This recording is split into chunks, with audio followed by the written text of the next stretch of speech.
بسم الله الرحمن الرحيم. الحمد لله حمدا كثيرا طيبا مباركا فيه كما يحب ربنا ويرضاه، وأشهد أن لا إله إلا الله وحده لا شريك له، وأشهد أن محمدا عبده ورسوله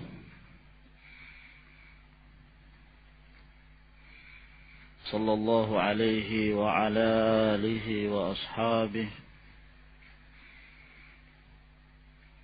وسلم تسليما كثيرا.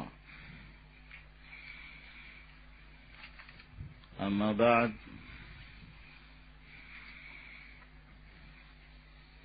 إن أصدق الحديث كتاب الله عز وجل، وخير الهدي هدي محمد صلى الله عليه وعلى آله وسلم، وشر الأمور محدثاتها، فإن كل محدثة بدعة، وكل بدعة ضلالة، وكل ضلالة في النار.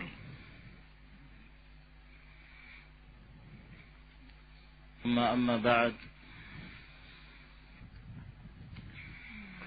merupakan salah satu nikmat Allah Subhanahu wa ta'ala yang telah kita rasakan adalah kenikmatan talabul ilm, nikmat dalam menuntut ilmu, mempelajari kitabullah dan sunnah Rasulullah sallallahu alaihi wa ala alihi wasallam. Dan sungguh Allah Subhanahu wa ta'ala telah menjadikan kedudukan mereka mulia di sisinya, dan telah meninggikan derajat mereka dibandingkan dengan orang-orang yang tidak diberikan ilmu dan tidak diberikan pemahaman di dalam agama Allah Subhanahu wa ta'ala ini. Yarfa'illahu alladhina amanu minkum walladhina utul ilma darajat. Allah Subhanahu wa ta'ala mengangkat derajat orang-orang yang beriman dan yang diberikan ilmu beberapa derajat. Qul hal yastawi alladhina ya'lamuna walladhina la ya'lamun. Apakah sama orang-orang yang berilmu dengan orang-orang yang tidak diberikan ilmu? Para ulama menyebutkan bahwa cukuplah satu hal yang menunjukkan demikian mulianya seseorang yang memiliki ilmu agama itu, ketika Allah Subhanahu wa ta'ala tidak memerintahkan kepada Rasulnya untuk meminta sesuatu agar ditambahkan, kecuali Allah Subhanahu wa ta'ala memerintahkan Rasulnya untuk ditambahkan ilmu tersebut. Wa qul rabbi zidni ilman, dan katakanlah, wahai Rabbku, tambahkanlah kepadaku ilmu. Sebab dengan ilmu tersebut seseorang akan memiliki basirah, penerang di dalam mengamalkan apa yang telah menjadi kewajiban-kewajibannya terhadap Allah Subhanahu wa ta'ala. Akan tetapi tentunya seorang yang menuntut ilmu hendaklah mereka berhati-hati dari berbagai macam awaiq wa afat yang bisa memalingkan seseorang dari menuntut ilmu tersebut. Di antara awaiq yang sering diperingatkan oleh para ulama, at-ta'ajjul, al-ajalah, terburu-buru. Pengennya menuntut ilmu itu sepekan sudah jadi seorang alim, jadi da'i. Sebulan sudah menyaingi Syekhul Islam Ibnu Taimiyah rahimahullah. Setahun menyangka dirinya sederajat dengan Al-Imam Ahmad bin Hanbal. Dia menyangka bahwa ilmu itu hanya sekitar itu saja sudah cukup untuk dituntut. Dan seseorang di dalam mengambil titel menjadi seorang alim cukup mengambil beberapa hari, menyisakan hari-harinya. Setahun, 2 tahun sudah menjadi alim. Padahal tidak demikian thariqah para ulama di dalam menuntut ilmu. Mereka di dalam menuntut ilmu bersabar untuk melewati masa-masa, hari-hari, bulan-bulan, tahun-tahun mereka untuk duduk di majelis ilmu dalam rangka untuk menimba faidah-faidah yang mereka dapatkan dalam menuntut ilmu tersebut. Oleh karena itu Al-Imam Ibn Shihab Az-Zuhri rahimahullah, beliau mengatakan, man ramal ilma jumlah dhahaba anhu jumlah. Siapa yang ingin mendapatkan sekumpulan ilmu, ya, maka akan dengan cepat maka akan hilang pula darinya ilmu yang lain. Siapa yang tergesa-gesa ingin mengambil seluruh ilmu, maka di saat dia menuntut ilmu tersebut dengan tergesa-gesa, ilmu yang lain hilang.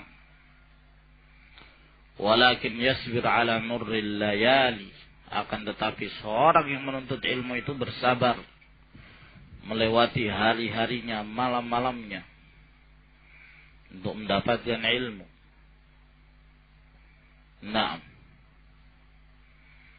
jangan kita menyangka bahwa diri kita sudah bisa menjadi seorang da'i, menguasai berbagai bidang hanya sekedar menghabiskan beberapa kitab.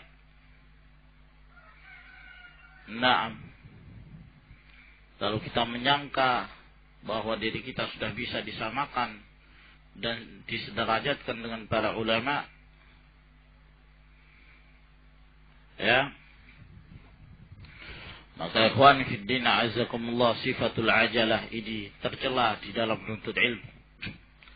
Lihat bagaimana para sahabat, kesabaran mereka di dalam menuntut ilmu bersama Nabi sallallahu alaihi wasallam. Mereka mempelajari usul, mereka mempelajari furu'.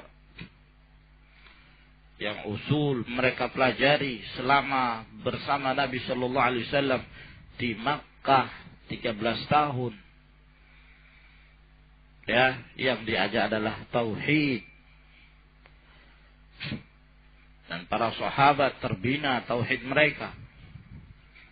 Setelah itu diajarkan satu demi satu syariat tersebut turun secara berangsur-angsur agar kemudian difahami, ya, dan mudah untuk diamalkan. Bersabar mereka di dalam menuntut ilmu. Al-Imam Ahmad rahimahullahu ta'ala, beliau mengatakan, aku duduk selama 9 tahun untuk memahami pembahasan masalah haid. Baru aku paham setelah 9 tahun itu. Kalau ini seperti Al-Imam Ahmad bin Muhammad bin Hanbal rahimahullah, kesabarannya di dalam menelaah ilmu, maka tentunya kita yang muqassirin, nah, Tidak ada bandingannya dengan mereka para ulama ussalaf. Dan juga termasuk awaik di dalam menuntut ilmu sifat tadzawuq al-mutadzawwiqun, tukang perasa ma'had, yaitu mereka yang sering pindah dari satu tempat ke tempat yang lain, pindah dari satu pondok ke pondok yang lain, pindah dari satu alim ke alim yang lain, dari satu ustadz ke ustadz yang lain, dengan alasan yang tidak jelas, ya, semata-mata hanya ingin merasakan, oh pondok ini enak, pondok yang di sana makanannya kurang bagus, pondok yang di sini tidurnya lebih enak dari yang lain.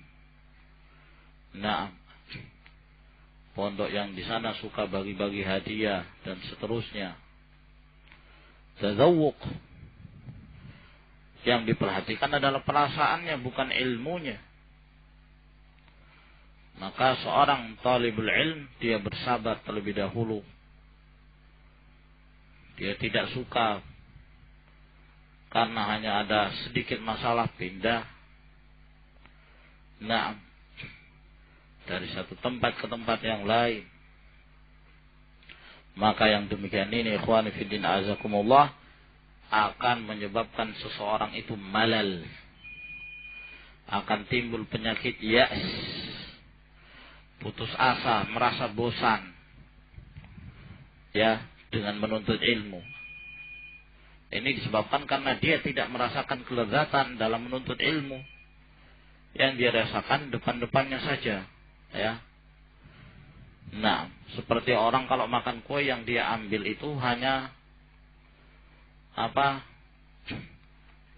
Yang bumbunya saja begitu. Nah, ya, makan plepon, tahu plepon? Hah? Tahu plepon? Oh, telepon. Kue ini jenis kue. Hah? Oh, pakai K. Apa itu? Ah, ya. Oh, bukan P. Nah. Hah? Nah. Itu pelapon ya. Nah. Jadi kelepon ya. Jangan-jangan ada mazhab yang mengatakan K, pakai K. Mana? Kalau Banjar apa? Mana Abu Muhammad? Apa ya Abu Muhammad? P apa kau? Hah? Oh ini. Lupa. Insyaallah. Nah. Hah? Yang dimakan itu ampasnya saja, kelapanya. Ya, sehingga bosan. Wah, cuman kelapa tok rasanya. Ya, belum tahu kamu isinya. Hah? Tapi kalau seorang yang menuntut ilmu mengetahui nikmatnya menuntut ilmu itu, dia akan merasakan seluruhnya. Dia bersabar. Ternyata setelah dimakan, wah, muncrat. Gulanya muncrat gitu. Oh, rupanya enak ini menuntut ilmu ini. Nah, maka ikhwan fillah azakumullah, seorang talibul ilm yanbaghi an yasbir ala ma laqiyahu min al-adha. Nah, insyaallah taala pembahasan kita pada pagi hari ini setelah kita menyelesaikan al-usulul tsalatsa bersama dengan syarahnya, hasyiah dari Syekh Muhammad bin Shalih Al-Utsaimin rahimahullah, ya, yang sesungguhnya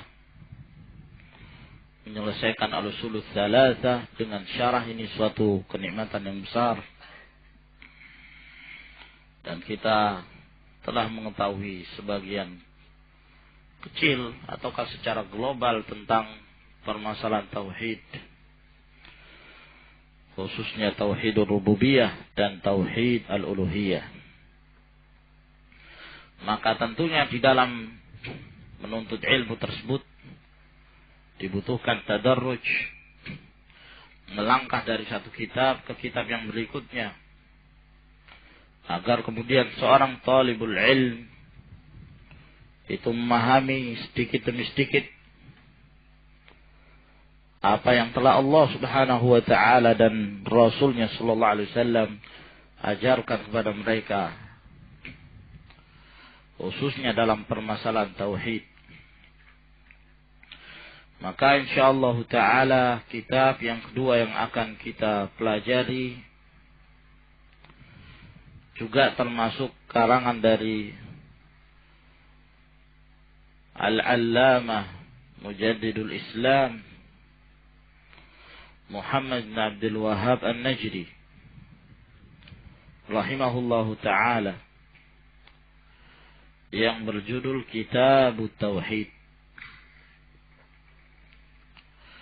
Dan kitab ini para ulama telah bersepakat bahwa Kitabut Tauhid yang dikarang oleh Syekhul Islam rahimahullahu taala belum ada satu kitab pun yang semisalnya, yang sebanding dengannya, khususnya dalam pembahasan tauhid itu. Telah sepakat para ulama tentang bagusnya kitab ini, tentang keunggulan yang dimiliki oleh kitab ini, dan susunannya yang demikian indah, sehingga mereka mempermisalkan Kitabut Tauhid yang dikarang oleh Syekhul Islam ini, kedudukannya seperti potongan Sahih Al-Imam Al-Bukhari rahimahullahu ta'ala. Potongan Sahih dari Al-Imam Al-Bukhari. Sebab Al-Imam Al-Bukhari rahimahullahu ta'ala, kita melihat di dalam Sahihnya, beliau selalu mengurutkan apabila menyebutkan tarjamah, lalu kemudian apabila ada ayat Al-Quran maka didahului dengan ayat Al-Quran, lalu kemudian setelah itu menyebutkan hadis-hadis Nabi Sallallahu Alaihi Wasallam. Ya, kalau ada azhar dari para sahabat, beliau pun menyebutkan azhar dari para sahabat, walaupun secara ta'liq. Maka demikian pula Kitab Tauhid ini, di mana kitab At-Tauhid yang beliau karang rahimahullahu ta'ala itu, setelah disebutkannya tarjamah, lalu disebutkan ayat-ayat Allah Subhanahu wa taala yang berkenaan tentangnya, lalu setelah itu disebutkannya hadis-hadis Rasulullah sallallahu alaihi wasallam. Nah, dan juga dari sisi yang lain, bahwa Sahih Al-Imam Al-Bukhari rahimahullahu ta'ala, beliau setelah menyebutkan Bismillahirrahmanirrahim, langsung beliau menyebutkan tarjamah. Tidak ada muqaddimah. Ya. Tidak ada muqaddimah. Walaupun memang disebutkan dalam sebagian syarah, ya, seperti dalam kitab Fathul Majid, itu ada tambahan bahwa beliau mengatakan Alhamdulillah wa sallallahu ala Muhammadin wa ala alihi wa sallam. Nah, dalam sebagian nuskhah itu tidak ada ini. Ya. Kebanyakan daripada nuskhah salinan dari Kitabut Tauhid, beliau menyebutkan basmalah, Bismillahirrahmanirrahim, lalu langsung menyebutkan Kitabut Tauhid. Kitabut At-Tauhid. Nah, tanpa ada hamdalah wassalatu wassalamu ala Muhammadin sallallahu alaihi wasallam. Nah, Apa yang menyebabkan beliau kok tidak memulai kitabnya dengan khutbatul hajah atau dengan khutbah pembukaan hamdalah wassalawat? Nah, para ulama menjelaskan bahwa beliau tidak menyebutkan khutbah tersebut setelah menyebutkan basmalah, kemudian langsung menyebutkan kitab tauhid tarjamahnya, judulnya. Ini disebabkan karena beliau tidak ingin memisahkan antara basmalah tersebut dengan al-haq itu sendiri. Al-haq dalam hal ini tauhid.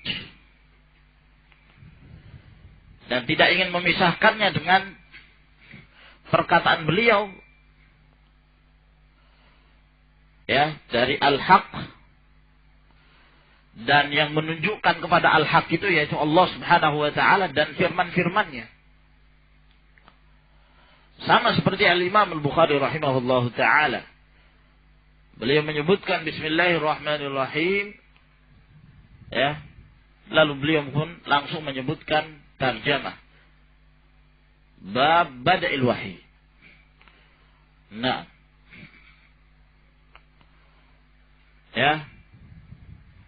kata para ulama ini disebabkan karena beliau atau tidak sepantasnya seseorang menyebutkan perkataan dia di atas perkataannya Rasulullah sallallahu alaihi wasallam.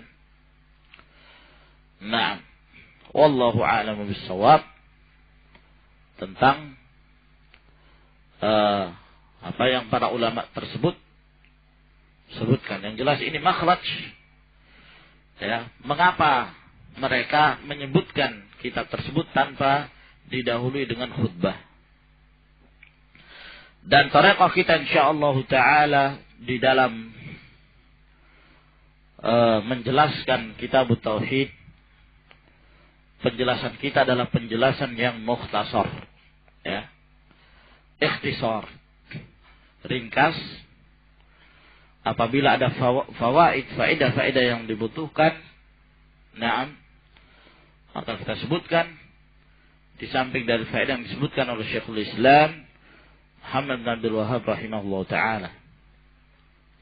Sebab yang kita inginkan dalam taklim kita ini yang terpenting adalah memahami kitab tauhid dulu secara keseluruhan.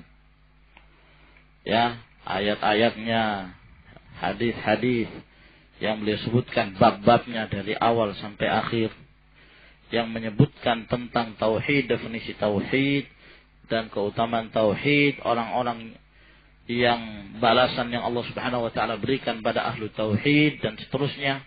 Apa itu syirik, apa saja yang termasuk syirik. Ini akan menjadikan gambaran bagi kita untuk memahami kitab tauhid ini. Sehingga dengan demikian pun kita mudah untuk menghafal matannya. Jadi tujuan kita demikian.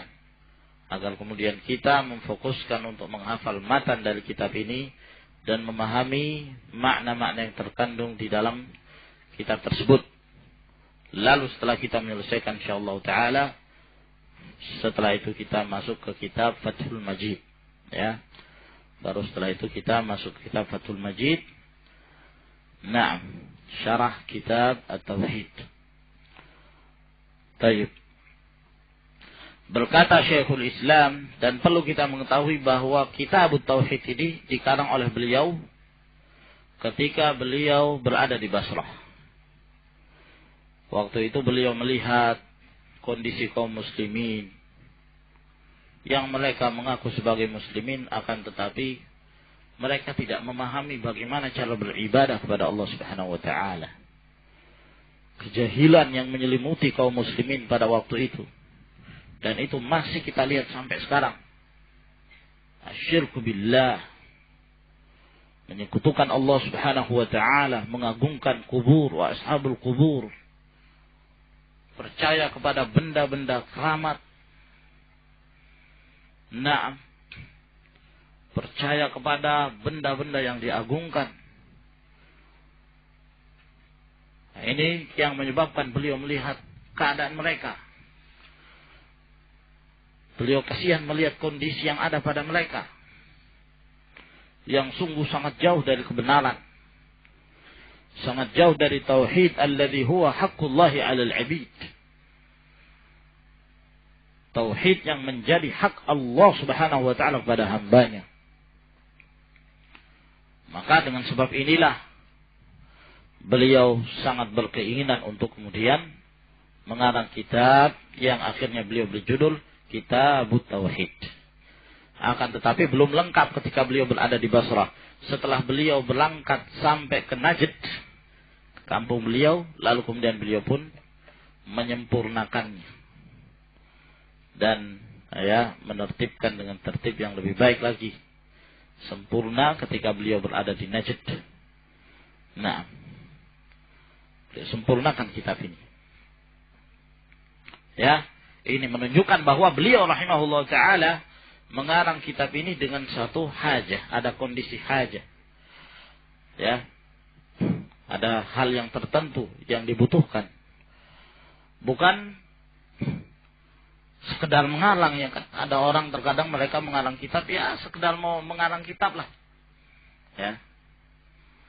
Nah, apalagi kalau sekarang ya kawan, ya. Orang kalau nulis, ya, atau menerjemahkan,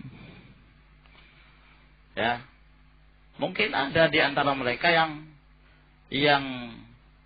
ya walaupun maksud dakwahnya itu ada, akan tetapi dari sisi yang lain mereka akan menjadikan itu sebagai suatu bisnis, ya kan, menghasilkan uang. Nah, dan tentunya dalam hal ini dibutuhkan keikhlasan. Sebab apa saja yang hubungannya dengan permasalahan ibadah, tidak boleh seseorang itu meminta upah, menjadikan itu sebagai upah, ujrah. Ma uridu minkum min ajrin wa ma uridu minkum ayyut'imun. Aku tidak menginginkan dari kalian itu upah.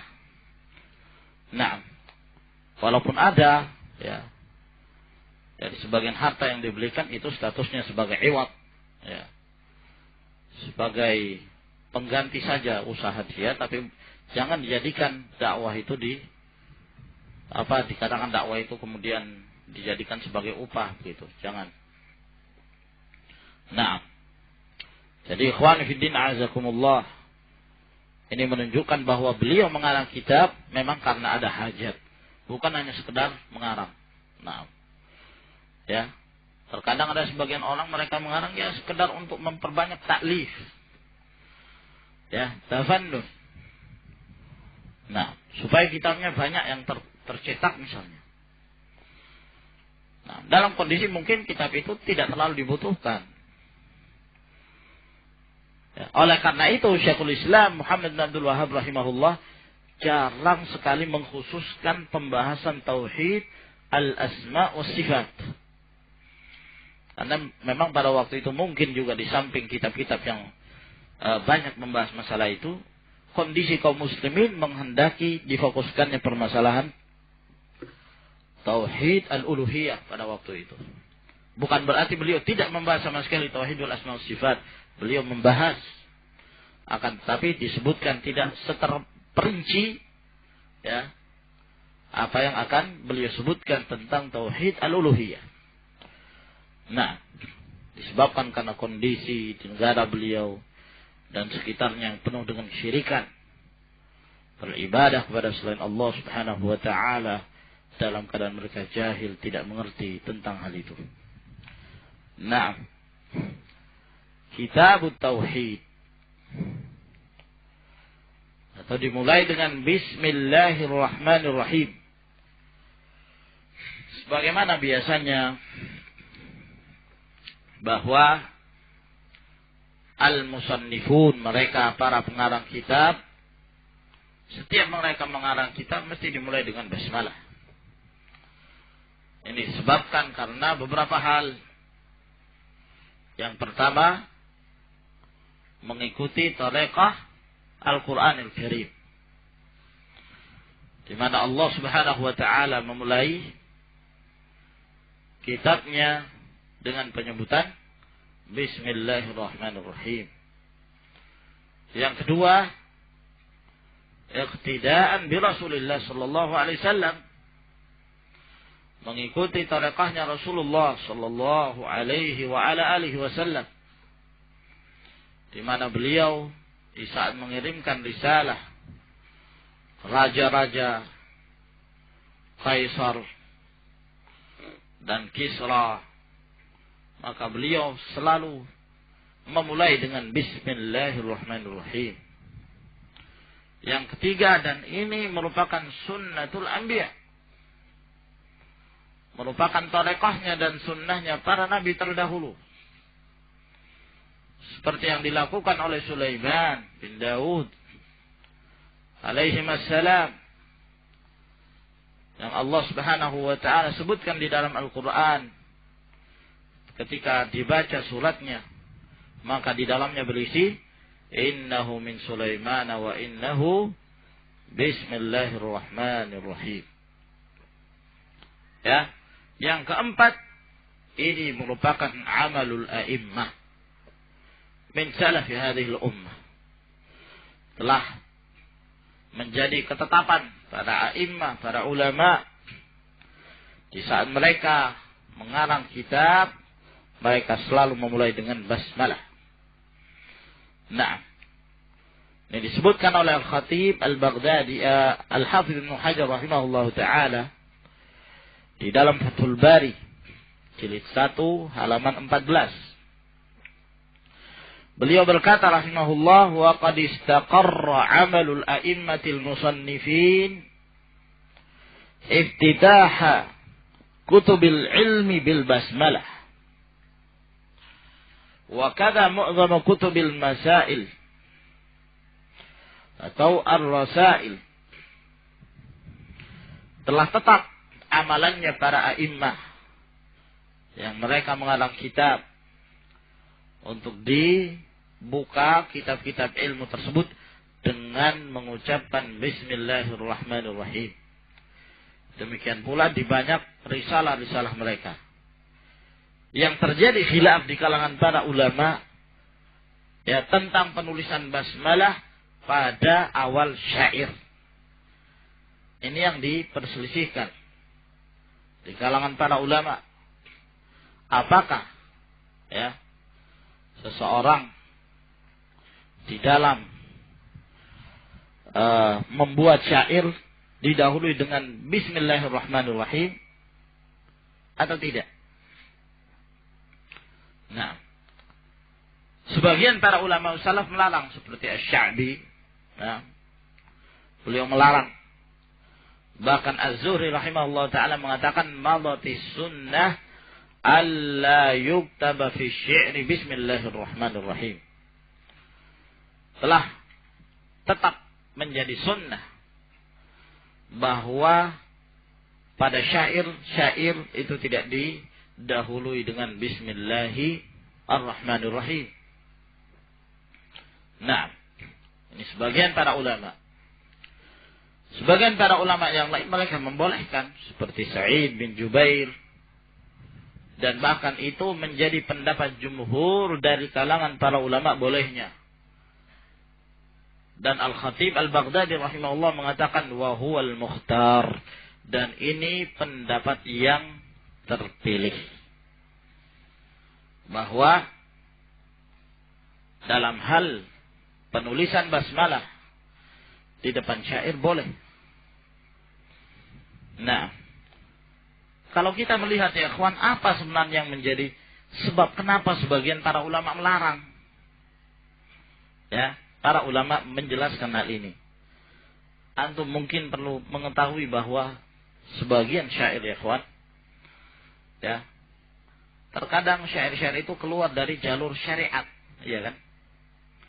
Apalagi kalau antum melihat syair-syair masa jahiliyah, syair-syair yang penuh kisah percintaan, ya, naam, antara si fulan dan fulana, Imra'ul Qais, wadha Laila, wadha Kasalma, wadha Maya, naam, banyak betul, ya. Sehingga kalau didahului dengan basmalah kelihatannya apa ya? Nah, ya. Sepertinya kurang pas, ya kan? Kef, cerita seperti ini, ya. Yang kelihatannya agak menyimpang gitu. Kok didahului di depannya dengan pengucapan Bismillahirrahmanirrahim. Dan itu terkadang berlanjut dari kalangan para syu'ara, ahli syair. Mereka tidak hanya membuat syair, menggubah syair dari hal-hal yang berkenan tentang Islam, ittiba'us sunnah, tidak. Tapi terkadang mereka membuat syair hanya sekedar untuk, apa istilahnya, at-tahaji, istilah mereka. Saling serang menyerang antara para ahli syair. Si fulan menyerang yang satu, dibalas lagi, serang lagi, balas lagi. Nah, sehingga kalau yang seperti ini dimulai dengan basmalah, kelihatannya kurang cocok. Adapun kalau kemudian syair-syair tersebut berisi aqidah ahli sunnah wal jamaah, nah, seperti qasidah nuniyah Ibnul Qayyim, ataukah qasidah mimiyah, ya. Mimiyah itu yang diakhiri dengan mim, juga Ibnul Qayyim rahimahullah, ya. Ataukah ha'iyah yang diakhiri dengan ha, Ibnu Abi Daud Sajastani rahimahumallah ta'ala, di dalamnya berisi aqidah ahli sunnah wal jamaah. Yang demikian tidak mengapa. Nah, bahkan suatu yang dianjurkan. Baik. Adapun hadis yang seringnya para ulama menjadikan itu sebagai dalil di dalam kitab-kitab mereka, kullu amrin dhibalin la yubda'u fihi bil basmalah fahuwa aqta' fahuwa ajzam fahuwa abtar. Setiap urusan yang tidak dimulai dengan basmalah, maka itu terpotong barokahnya, kurang barokahnya. Hadis ini tidak satu pun yang sahih, bahkan sangat lemah sekali. Naam, sebagaimana yang telah dijelaskan oleh Al-Allamah Muhammad Nasiruddin Al-Albani rahimahullahu ta'ala di dalam kitabnya Irwaul Ghalil, nomor hadis yang kedua atau yang pertama juga. Naam. Kitab Tauhid, Kitab At-Tauhid atau Kitab Tauhid. At-Tauhid itu berasal dari kata wahada yuwahidu, tauhidan. Maknanya adalah ja'lu syai'i wahidan, menjadikan sesuatu itu satu. Ya. Menjadikan sesuatu satu. Oleh karena itu lawan dari tauhid itu adalah asyirk. Kenapa? Karena asyirk itu ja'lu syai'i syarikan, menjadikan sesuatu punya teman. Ya. Kalau ja'lu syai'i wahidan, menjadikan sesuatu itu satu, tidak ada sekutu, tidak ada temannya, tidak ada yang membantunya. Tapi kalau asyirk, menjadikan sesuatu punya teman, punya sekutu di dalam sesuatu itu. Nah, ini yang dimaksud dengan at-tauhid. Dan tauhid itu sendiri adalah merupakan ibarah dari Islam dan menunjukkan masuknya seorang ke dalam Islam. Oleh karena itu di dalam syariat ini at-tauhid itu merupakan ungkapan pengucapan dua kalimat syahadah. Mungkin kita mengingat hadisnya Rasulullah sallallahu alaihi wasallam di saat beliau mengutus Mu'adz bin Jabal ke Yaman. Hadis Ibnu Abbas tafaqun alaih. Ketika Rasulullah sallallahu alaihi wasallam bersabda, "Innaka ta'ti qauman min ahlil kitab. Falyakun awwalu ma tad'uuhum ilaih." Mada ya ikhwan? Ayyashhadu an la ilaha illallah wa anna Muhammadar Rasulullah. Maka hendaklah yang pertama yang kau serukan kepada mereka persaksian la ilaha illallah Muhammad Rasulullah. Dalam riwayat yang lain, ila ayyuwahidu Allah. Ya. Wa anni Rasulullah. Ajaklah mereka agar kemudian mereka mentauhidkan Allah Subhanahu wa taala dan bersaksi bahwa aku adalah Rasulullah. Jadi at-tauhid itu merupakan ungkapan dari dua kalimat syahadah itu sendiri. An-nutq bisyahadatain, saksi bahwa tidak ada sesembahan yang berhak disembah kecuali Allah Subhanahu wa taala dan tidak ada yang berhak untuk diikuti kecuali Rasulullah sallallahu alaihi wa ala alihi wasallam. Itulah tauhid. Nah, dan inilah hubungan antara seseorang dengan Rabbnya, Allah Subhanahu wa ta'ala. Oleh karena itu, pembahasan kitab tauhid ini merupakan pembahasan yang sangat penting. Kata para ulama, bagaimana kita mengetahui kemuliaan suatu ilmu? Syaraful ilm bisyarafi al-ma'lum. Kemuliaan suatu ilmu tergantung dari mulianya siapa yang akan kita ketahui, siapa yang akan kita kenal, apa yang akan kita pelajari dalam ilmu itu.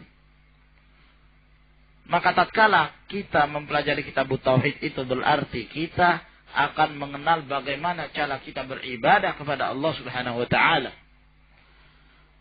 Bagaimana cara kita berinteraksi dengan Allah Subhanahu wa taala.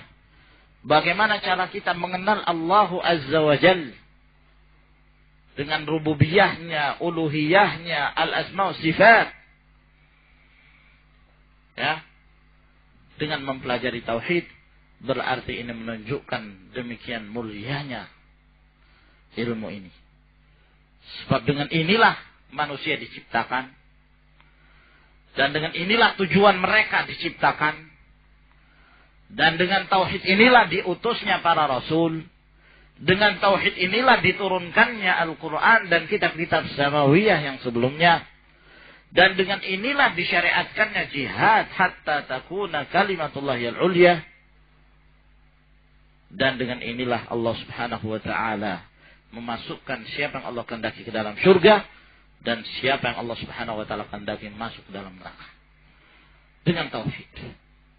Nah, berarti ini menunjukkan sangat penting karena merupakan pengamalan dari firman Allah Subhanahu wa taala, "Wa ma khalaqtul jinna wal insa illa liya'budun." Dan tidaklah aku menciptakan jin dan manusia melainkan agar mereka beribadah kepada Allah, yaitu mentauhidkan Allah Subhanahu wa taala. Dan itu menjadi ayat yang paling pertama yang akan dijadikan sebagai dalil oleh Asy-Syaikh Muhammad ibn Abdul Wahhab An-Najdi rahimahullahu taala. Baik, sampai di sini akhwan yang kita pelajari. Insyaallah taala kita lanjutkan di pertemuan yang berikutnya. Fawaid-fawaid yang ringkas ya, yang telah kita sebutkan tadi diharap di murajaah ya. Yang terpenting bagi antum mengetahui betul ya makna-makna yang terdapat di dalam kitab tauhid secara global. Kenapa disebut kitab tauhid? Apa makna tauhid? Apa lawannya? Ya, kemudian nanti akan kita sebutkan pembagiannya. Kemudian makna-makna dari ayat dan hadis yang akan disebutkan. Ini hendaknya antum murajaah. Wallahu a'lam bishawab. Ilahuna ikhwan. Tafaddalu hafizakumullah.